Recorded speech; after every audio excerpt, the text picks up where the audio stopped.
검찰은 고 김문기 처장의 동생을 증인으로 신청했다면 반면 이재명 대표가 신청한 증인에는요, 이 사람도 있습니다.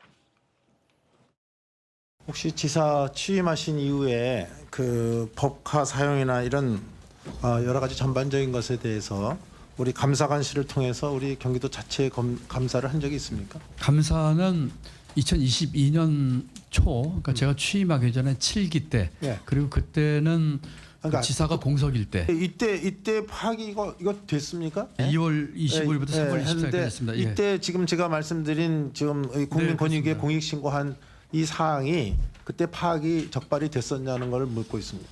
감사 결과를 지금 보니까 저희 감사 결과는 최소 61건에서 최대 100건까지 사적 사용이 의심이 된다.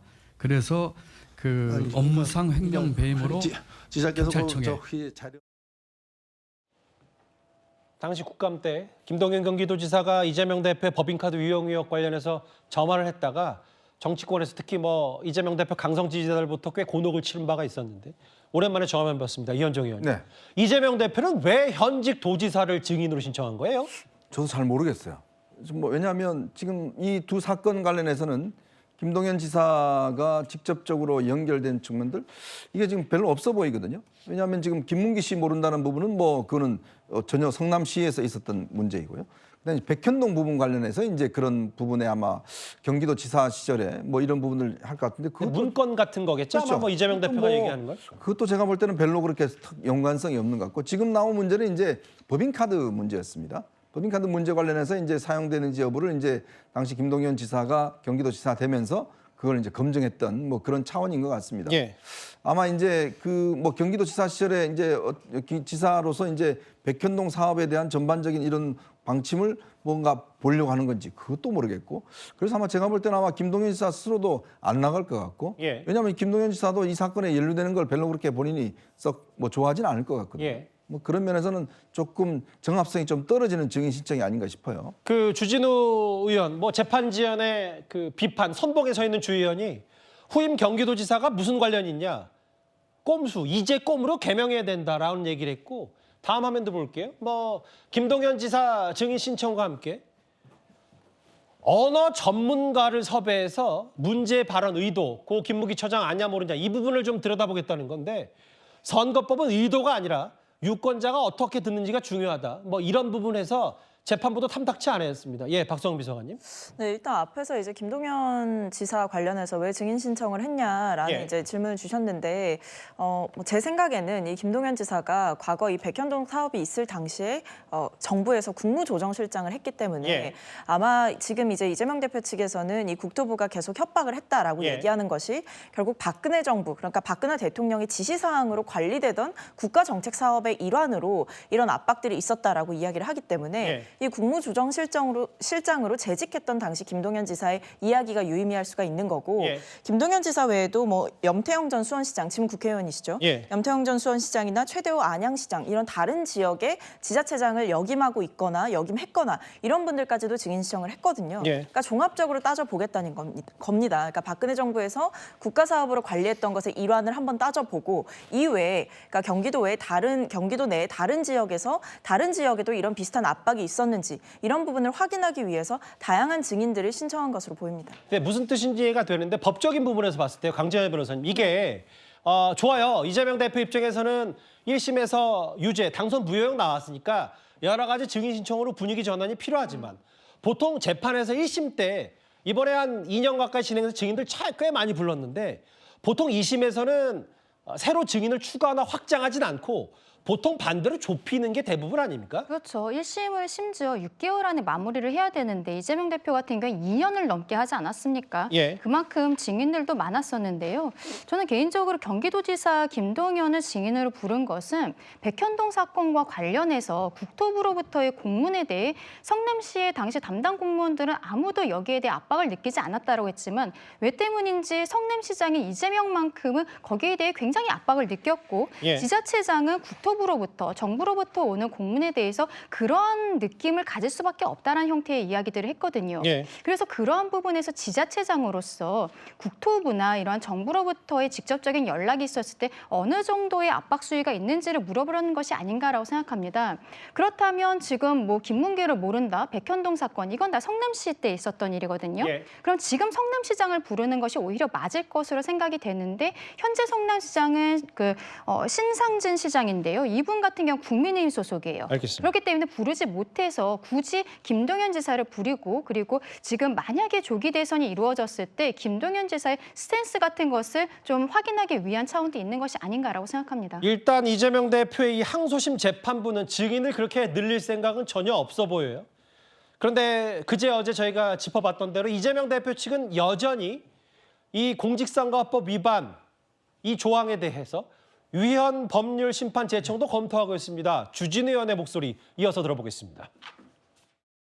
지금 2월 26일에 변론 종결 예정이라고까지 어느 정도 암시를 했기 때문에 이재명 피고인 입장에서 위헌 법률 심판 제청 신청이라는 이 꼼수 절차를 진행하기가 어려워졌습니다. 왜냐하면 국민들한테 회초리만 맞고 법원이 안 받아들일 가능성이 너무 높아졌거든요. 그래서 저는 이거 못하고 포기할 걸로 보고요. 매일 사건 검색을 해서 모든 이 업데이트되는 서류 같은 것들을 매일매일 확인을 하시는 모양이죠. 주진우 의원실에서. 그렇게 한 것인지 아니면 검찰이 뭔가 오염된 정보를 준 건지 어떤 건지 모르겠습니다만 부정확한 사실을 퍼뜨린 거 아니겠습니까? 뭐 그거에 대해서 어떤 해명이 있었나요? 없었죠. 그러니까 이런 식으로 자꾸 사람들에게 정보를 좀 혼란시키는 행위들은 제일 우리가 하지 말아야 할 일 중에 하나입니다. 조승래 대변인이 이제 주진우 의원이 매일매일 뭐 이재명 대표 재판 관련만 그 팀이 검색하는 거 아니냐라는 비판을 하면서 우리 아직 위헌 법률 심판 제청 아직 안 냈다라는 얘기를 하면서 얘기했는데요. 근데 장현주 변호사님. 네. 어떻게 한답니까? 이거 낸다는 겁니까? 안 된다는 겁니까? 뭐 어제 저희가 이 시간에 짚어봤듯이 낸다고 하더라도 재판부가 받아들일 가능성이 높지 않다는 뭐 시각도 많이 얘기했었는데 이거 결정이 아직 안 난 모양이에요. 일단 아직까지는 공식적으로 신청서를 낸 게 아니고 변호인이 지금 신중하게 검토하는 단계이기 때문에 저는 신청서를 낼 가능성도 열려 있다고 보입니다. 그런데 이 신청을 만약에 하는 것 자체만으로 사실 정치 공세를 하는 건 너무 나간 거라고 생각해요. 일단 위헌 법률 심판을 신청할 수 있는 부분은 당연히 피고인에게 부여된 권리 중에 하나인 것이고 만약에 신청을 했다고 하더라도 법원이 기각하면 그대로 재판이 그대로 진행된다는 거는 다 아시는 상황일 겁니다. 그렇기 때문에 이런 신청을 하는 것만으로 재판 지연의 꼼수가 있다라고 프레임을 거는 것 자체가 저는 정치 공세라고 생각이 들고요. 예. 이런 신청이 있을지 없을지 여부는 이제 지켜보면 될 것 아닌가 생각합니다. 일단 지금 종합해 보면은 이재명 대표의 공직선거법 위반 항소심 재판부는 사실상 재판을 뭐 늘리지 않고 제때 633 어느 정도 지키겠다 이런 취지가 읽힙니다. 그러면 이재명 대표의 이 재판 시계와 윤 대통령의 탄핵 시계 이런 게 어떻게 맞물릴지 여러 해석이 나올 수밖에 없습니다. 항소심 첫 재판인데 한 말씀만 부탁드리겠습니다. 위헌 법률 심판 제청 재판부가 기각하면 헌법소원 내실 건가요? 재판 지연 지적에 대해서 어떻게 생각하시나요? 안녕하십니까 대표님. 네, 저를 잘 쉬어요. 대표님 재판 속도가 좀 빨라지면서 이게 선거에 뭐 영향을 미칠 수 있다 이런 분석이 나와가지고 혹시 어떤 새해 복 많이 받으세요. 자, 새해 복 많이 받으세요. 예, 저희 채널의 기자가 이제 재판 지연 질문을 했는데 새해 복 많이 받으세요 하면서 국회 이곳저곳을 누비는 이재명 대표의 모습이었는데 사실 재판 일정은 간명합니다. 원래 또 애당초 1월 말에 하려고 했는데 너무 빠르다는 이재명 대표 측의 요구로 2월부터 시작이 돼서 서중조사, 증인신문 딱 수요일 하나 둘 하고 26일에 결심 공판이 진행이 됩니다. 뭐 이것 때문에 일부 친명계나 혹은 민주당 내에서도 야 이거 재판이 이렇게 정상 속도 빨리 진행되면 어떻게 되는 거지? 당혹감을 감추지 못했다 이런 보도도 많이 나왔는데 그러면 이르면 3월 내에 선고가 되고 다음 화면을 볼게요. 이게 핵심입니다, 이현정 의원님. 네. 탄핵 심판. 어제 저희가 미뤄 짐작할 때 네 번째 변론기일 때 김용현 전 장관이 꽤 많은 말을 쏟아냈기 때문에 그 증인들이 정말 많이 나올 수밖에 없는 변수가 생겼다. 근데 이재명 대표 재판은 그 예상보다는 훨씬 더 빨리 진행될 가능성이 있다. 그러면 어제 뭐 저희 주진우 의원과 직접 빨간 전화 때 통화했을 때도 이르면 5월에는 이 공직선거법 위반에 대한 대법원 판단까지 나올 수 있다. 이거 참 묘하게 시간표 걸려가고 있어요. 그러니까요. 참 이게 헌재와 지금 법원, 헌재는 현재 권력, 그다음에 법원은 미래 권력에 대한 이제 결정권을 지금 가지고 있는 묘한 지금 현상이 되고 있습니다. 뭐가 빨리 되느냐에 따라서 상황 자체가 굉장히 바뀔 수가 있는 것 같은데요. 최근에 제가 아마 그런 이야기를 들은 적이 있을 것 같습니다. 헌법재판소와 법원이 뭔가 이제 이 사회적인 어떤 이 혼란들 이거를 좀 줄여야 된다. 이런 어떤 내부적인 어떤 공감대가 좀 형성이 돼 있다는 말씀을 드린 적이 있어요. 그 이야기는 뭐냐면 헌재 입장에서도 이 국가적 혼란 시기를 너무나 빨리 오래 지연할 수가 없다라는 측면에서 가급적이면 헌재 재판을 좀 빨리 진행하려고 하는 그런 내부적인 움직임이 있다는 것이고요. 법원도 마찬가지로 최근에 서부지법 그 난동 사태 보셨지만 국민들이 법원에 대한 지금 불신감이 굉장히 높습니다. 특히 재판 지연에 대한 이 국민적 불신이 굉장히 높기 때문에 사법부 내에서도 만약 이런 불신감을 해소시키지 못하면 아마 사법부가 다음 뭐 정권이 들어서 다음 선거 끝나고 나면 선거 때는 굉장한 아마 타켓이 될 것이다. 예. 이런 것들이 아마 판사들 내부에서 우려들이 많이 갖고 있는 것 같아요.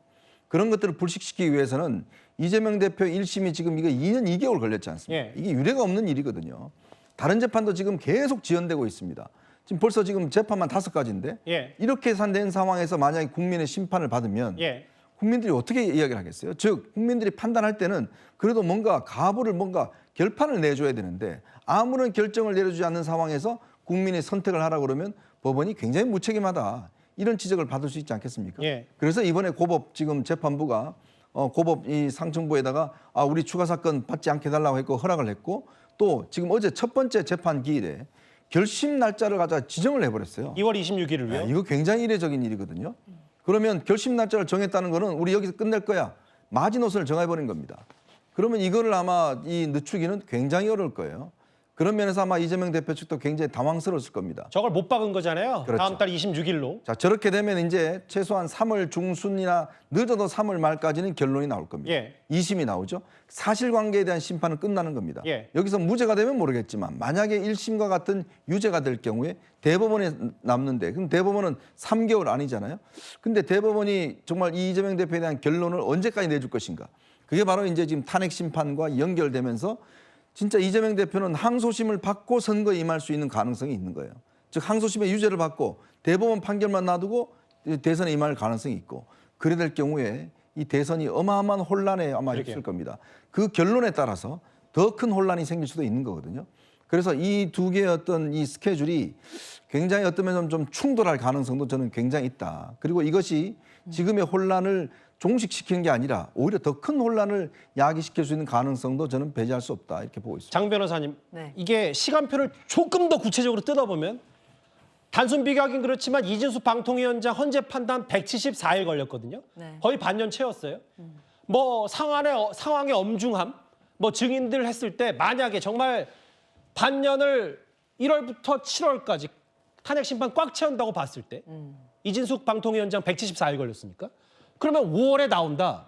이렇게 되면은 이게 어찌 됐건 뭐 이 민주당은 이거 검찰이 지원한 거지 본인들이 재판 지원 안 한다고 했지만 이렇게 되면 민주당으로서는 좀 당혹스러울 수밖에 없는 거냐? 만약에 유죄가 나온다면? 사실 재판의 일정에 대해서 그걸 좀 예측하는 건 좀 어려운 일인 것 같아요. 그리고 이제 탄핵 심판 같은 경우에는 그것도 현직 대통령에 대한 탄핵 심판이기 때문에 헌법재판소도 신속하게 매듭 지어야 된다라는 부분에 대해서는 계속 강조를 하고 있는 것 같습니다. 최근에 움직임을 보더라도 대통령에 대한 탄핵 심판 절차를 좀 우선순위에 놓고 집중적으로 심리를 하고 있는 것을 본다라고 한다면 저는 뭐 6개월, 그러니까 180일을 다 채우거나 이럴 가능성은 높지는 않다라고 보이고요. 다만 이 탄핵 절차가 언제 끝난다 이것을 뭐 정확하게 예측하기는 어려울 것 같고 마찬가지로 이재명 대표의 항소심 절차에 대해서도 물론 지금 종결되는 날은 정해지긴 했지만 그 이후에 선고가 정확히 언제 나오게 될지 이제 이런 부분까지는 정확히 예측하기는 어려운 국면이 있을 것 같습니다. 사실상 참 시기적으로 묘하게 두 재판이 동시에 돌아가는 것 같기는 하지만 국민들 입장에서는 전혀 별개의 성격이 완전히 다른 또 재판 과정이기 때문에 알겠습니다. 각각 별개로 국민들께서 평가하실 거라고 생각합니다. 저는 윤석열 대통령 탄핵 심판이 조금 더 길어질 수 있겠다라는 있다라는 생각을 하는데요. 반전이 넘을 수도 있다는 말씀이신 거예요? 180일이라는 것이 뭐 180일을 넘었을 때 어떤 제재 규정이 있다거나 그런 것도 아니고 예. 어제 김용현 전 장관이 증인으로 출석을 했는데 예. 대통령과 굉장히 비슷한 형태의 의견들을 제시를 했습니다. 그렇다면 지금 대통령에 대해서 내란 그리고 어쨌든 위헌 위법한 비상계엄을 했다라는 것에 대해서 국회 측에서 입증을 해야 되는 부분들이 있거든요. 예. 그러면 이제 나머지 사령관들이 있지 않습니까? 대통령과 정반대되는 이야기들을 알겠습니다. 하고 있는 사령관들에 대해서 조금 더 구체적인 증언들을 받아야 되는 부분들이 있는 것이죠. 예. 그렇게 하면은 증인 신문이 조금 더 많아질 수 있고 예전에 박근혜 전 대통령의 경우에도 변론기를 17차례를 했었거든요. 그런 것들을 봤을 때는 오히려 윤석열 대통령의 탄핵 심판이 어제 그 김용현 전 장관의 증인 내용으로 인해서 조금 더 길어질 수도 있겠다라는 생각도 듭니다. 지금 이제 시시각각 변하는 이 재판 시기와 탄핵 시기 관련 얘기 하나하나 만나 봤습니다.